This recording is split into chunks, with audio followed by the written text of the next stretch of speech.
खोटं कारण महागात पडू शकते ही चूक।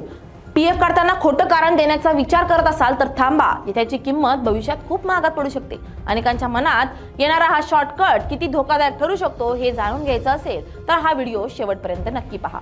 एम्प्लॉईज प्रोव्हिडंट फंड ही फक्त सेव्हिंग नाही तर तुमच्या भविष्यातील ठेवलेला सेफ्टी फंड आहे। पण काही जण तात्पुरत्या गरजांसाठी किंवा इतर खर्चांसाठी पीएफ काढताना चुकीची माहिती देतात। ईपीएफओने याबाबत कडक इशारा दिलाय की खोटं कारण देऊन पीएफ काढणं हे ईपीएफ स्कीम 1952 चं उल्लंघन मानलं जातं आणि त्यावर गंभीर कारवाई होऊ शकते। जर ईपीएफओला तपासात आढळलं की तुम्ही चुकीचं कारण देऊन पैसे काढले तर सर्वप्रथम काढलेली संपूर्ण रक्कम परत घेतली जाऊ शकते, म्हणजेच तुम्हाला घेतलेले पैसे पूर्णपणे भरावे लागतील। इतकंच नाही तर त्या रकमेवर दंडात्मक व्याज आणि अतिरिक्त दंडही भरावा लागू शकतो।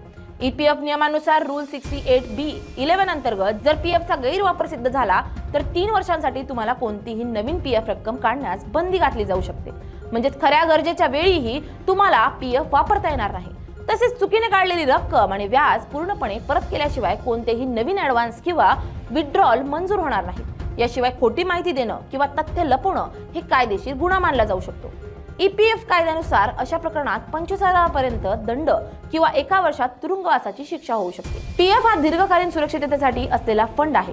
घर खरेदी, वैद्यकीय गरज किंवा निवृत्ती यांसारख्या खऱ्या कारणांसाठी चुकीचं कारण देऊन तो वापरल्यास भविष्यात खऱ्या गरजेच्या वेळी तुम्हाला अडचण येऊ शकते।